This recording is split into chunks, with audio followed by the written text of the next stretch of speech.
Ladies and gentlemen, welcome back to another episode here on the Iron Man profile, but on the Alpha server. Today we're going to be taking a look at an update known as mob types, as well as a bunch of other changes, bug fixes, and a whole bunch of other things that I want to draw some attention to. So today should be interesting. We're going to be looking around, kind of seeing what they've been cooking up. And honestly, I think this is really cool. Like, it's such a small thing, but let me know in the comments down below what you guys think of it as we get into it here. But if you are new here, don't forget to leave a like and subscribe. And if you're excited for the update, let me know in the comments down below.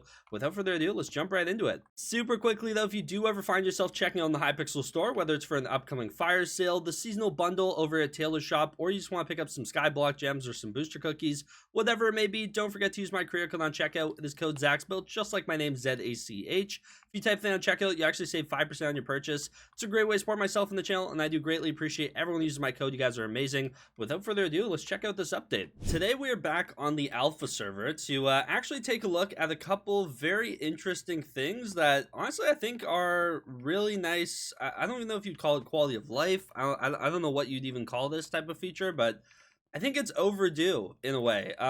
Mob types. Mob types are something that I think I've seen discussed a lot over the years. Basically just specifying what's what and what enchant or different types of damage affect what, because some things were extremely vague, some things were more specified, and it was hard to know. It really was. And this update basically clarifies all that, as well as a bunch of really good fixes to forging over on Galatea, a little bit more Skyblock XP here and there. So we're going to go ahead and take a look at everything. Right off the bat, you might notice that this graveyard zombie has a little symbol on the end of his name, or the start of his name. That is the undead symbol. We've seen the symbol a lot, but now it's actually linked to the mobs that kind of are in that category. I think this is really good because if I'm not mistaken, if we do /ET really quickly, we go into the enchantment guide. If I can find Smite really quickly, it should now specify where would Smite be. It should be like right over here. Smite increases damage dealt to undead mobs by 100%. And now you actually know what undead mobs are, because you will see it basically above their head specified. And that's kind of the same case for a few of these enchants. Like if we go back to the start, Bane of Arthropods, for example, increased damage dealt to arthropod mobs by 100%.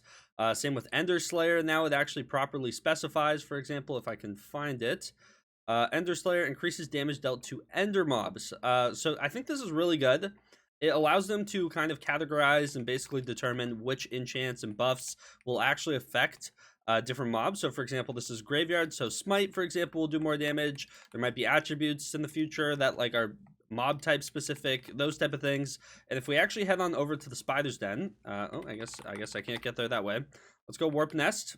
Oh, or not. Okay, I've been trying to spam get over to the Spider's Den for the next clip for like the last 5 minutes, and it just won't let me over. So luckily, there is a command. If you do mob types menu, basically what I wanted to show you is that there are now 2 new NPCs inside of a new house on the Spider's Den. One who roughly explains what mob types are. The other one says he's a master and unlocks this menu here.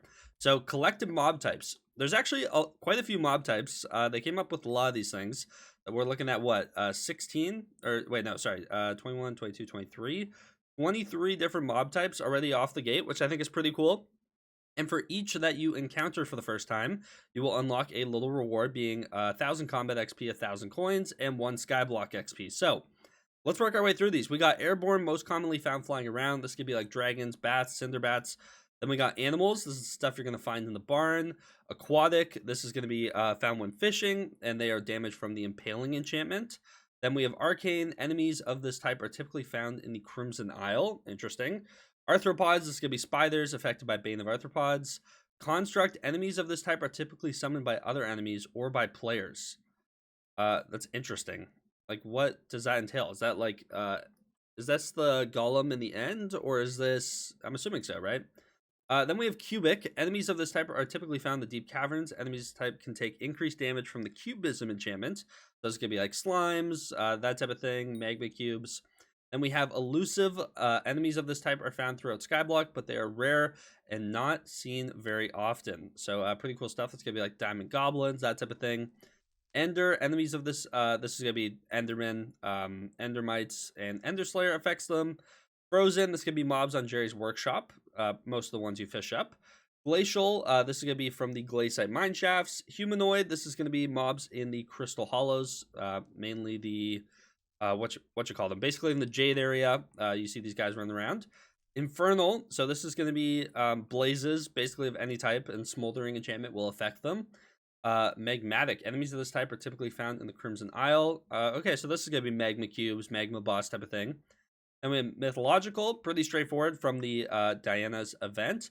Pests, which you will find on the garden.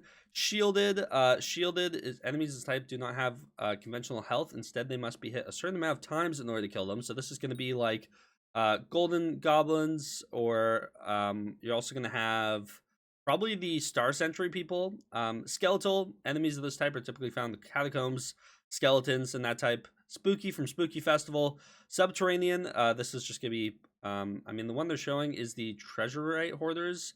Undead is obviously zombies. Wither is going to be found mostly in dungeons, any type of wither skeletons. And woodland mobs will be found in Galatea. But yeah, quite a few. And each one does give some rewards. Let me go ahead and claim all of these really quickly. I want my Skyblock XP, even though I am on the Alpha server. And on Alpha, at least, it counts retroactively. Hopefully it does on main, although I'm going to be honest, killing 31 mobs, like, that would not take long at all. And would be a fun little treasure hunt, I guess, once the update drops. So I'm okay if they don't make sure that's included. As soon as I finished that clip, Alpha restarted, and now I can get to the spider stem. But yeah, another building very similar to the yeah, just very similar to what I'm drawing a complete blank. What is the server? The Beast Slayer. What is this? Bestiary. The Bestiary building. Oh my goodness, I was drawing the biggest blank. Okay, so yeah, we have a new building here. Some mushrooms to parkour up, very similar, which is super nice. You run inside, you will come across Michael, who basically just brags about learning about mob types, and then Ike obviously unlocks the menu we were just staring at. So yeah, pretty cool stuff. I think this is really good. I think it's a needed change, to be honest. And for example, if we run in here, spiders now have that symbol, just so you know it is an arthropod. And what's nice is the silverfish do as well, so you aren't wondering what category they're in. If we go over to the end, basically any island you go to, every single mob in the game now is going to have a little symbol. Also, yeah, I was ambitious for wanting to go to the end on the Alpha. Oh, maybe not. Maybe I wasn't. Was I ambitious? I'm starting to think I was ambitious. But as you can see, Endermen have this cool little, like, purple icon. And if I go Warp Drag, if I go down here actually really quickly, I'm curious what some of these other mobs are categorized. Are these are also Ender and Wither. Okay, so these ones actually have two categories, the Obsidian Defenders. Zealots obviously are Ender. If we find a Watcher really quickly, where are the Watchers? This one's in the Ender category, and then Dragons, for example, will be in the airborne category. There's just that's actually really cool. So yeah, mobs can have multiple types and be affected by multiple things, which I think is really cool. And it's just gonna be nice having like little things specified, you know, if that makes sense. It's like a weird thing that you wouldn't really think of, but once it's added, it actually makes like a world of sense. And like if we go find magma cubes, where are the mobs? Hello, mobs, please. There we go. This one's cubed, and the magma one, the magmatic, right? I think that's what that is. Or is that the smoldering one? Okay, I gotta check. Also, this one's skeletal and withered. If I do mob types really quickly, what is that? Yeah, magmatic and cubic. Interesting. Yeah, so I think that's really cool. Honestly, just like low quality of life, if you even want to call it that. But yeah, really cool change. Undead and cube. But this one has 3 and magmatic. Oh, there's a lot going on over here. Hopping over to Galatea, we also have 2 new attributes, I believe. There might be more. I think 2. I think I'm seeing 2. So first and foremost, we have this one called Chop, which grants, I'm assuming, up to a 100% chance to chop an extra log on top of the ones you swept, which is pretty cool. This is the Hummingbird shard. So found in fig and mangrove tree gifts. Okay, cool. That's actually going to be super easy to get. Very nice. I will happily take that free attribute. And then we also have Titanoboa shards. Now, I have to go back to the bayou for this one, which is a little sad. It takes 24 to max, catch with pocket black holes, or kill Titanoboa while using salts. So I guess not terrible. I'll probably have to catch and harvest like 12 of these things, or loot share 12 of them. But this one does give 2.5 double hook chance while on the backwater bayou. Pretty cool.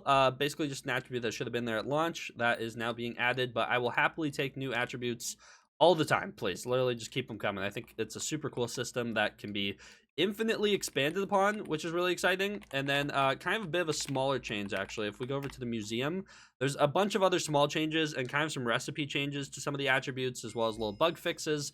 Highly recommend you check out the forum post. But over at the museum, they basically add all the new items, all the hunt traps, all the hunting. Oh, I'm actually gonna have to craft the scaffolding. I just saw it in there. Scaffolding can be donated now. Oh my goodness. Yeah, Toad's gonna be ecstatic with that. But we should be able to take all these out, for example, and kind of just slap them in here, and it should give us a decent amount of things. Wow, that gave a lot. Okay, that plus 32. What? I think some of it was unload XP from something else. It's kind of insane though. 6 for that. What about this? That gives a decent amount as well. Turbo net gives a little bit. Yeah, just a bunch of Skyblock XP we just got there from museum. And there's still the scaffolding, the previous tier of axes. Oh, wait, that means I can grab, actually. So let me open this. I should be able to donate the... Where's my axe? Here it is. We should be able to donate this thing then, finally. And does that count for a few of them? That did not give me seriously damaged axe. Interesting. Okay, well, it's easy to get. David's cloak can be donated now. We got the hunting toolkit itself can be donated. Kind of insane. I still have items in there. Medium scaffolding. What else is on this page? Decent axe. Okay. Weird that's not counting the previous tiers. Large scaffolding. What else we got in here? Synthesizer V2. I need to do that. Still need to do my enchanted clock. Distraction cloak. This should all be the same. I don't think there's anything this late on. Primordial. That was already in there. Yeah, pretty cool stuff. They basically add all the new items, finally. Also, Kiara now finally has an Abby phone contact, and it's actually a really good one. If you get her Abby phone contact, you'll be able to buy 1 extra of each of her shards every single day. The cost, however, is a chameleon shard. So if you don't have one, work on getting that right away. You're going to need to make sure you have it in your inventory, and that should give 10 Skyblock XP. So really cool to see. I'm glad that we have a new Abby phone contact. So there's a lot of little changes, bug fixes, reworks in this forum post that I highly recommend you check out. But the last thing I want to talk about, I think this is just great for anyone who has any type of ping issues. You now only need 90% of a melody song to complete it and get the full rewards. Why it wasn't like this before, I don't know. I think they like watching the world burn and everyone be tortured, because there's no, like, what benefit to the game does it have making someone who has terrible ping sit here, sweat their life away, trying to max out these songs just to be able to get the rewards and the Skyblock XP. It made no sense to me. Really glad it's only at 90% now. It's going to help a ton of people. Like, there's a large European and Australian, and like a lot of people play this game from all over the world. I come across them on a daily basis. And this is one thing they all incredibly struggle with. It's not because they're skill issuing and can't click on the buttons as they pop up. It's because their ping, it'll be going super slow. Then the song will decide to go turbo, and then it'll decide to go slow again. It's just so beyond inconsistent. And for the amount of songs you need from this to the ones on the personal harp, just a very nice change. So yeah, shout out to all the non-North American players. This is going to help you hopefully a lot, and you'll be able to get your melody quest done if you haven't suffered through it already. But unfortunately, I think that's all I want to talk about today. Those are the really exciting ones to me. Obviously, there's some other changes and some things I didn't want to touch on, such as like attribute, new crafts, and like new recipes for those, because you never know with the alpha, things might change, and we'll come across them when it drops on main. Let me know what you guys are most excited about for this update in the comments down below. I would imagine we see it this coming Tuesday. It doesn't seem like that crazy of an update, so I don't see why they won't be able to roll it then, but you never know. Maybe there's something in the background we don't know about. But if you did enjoy today's video, don't forget to leave a like and subscribe. Without further ado, I'll see you guys in the next one. Take care, and peace out.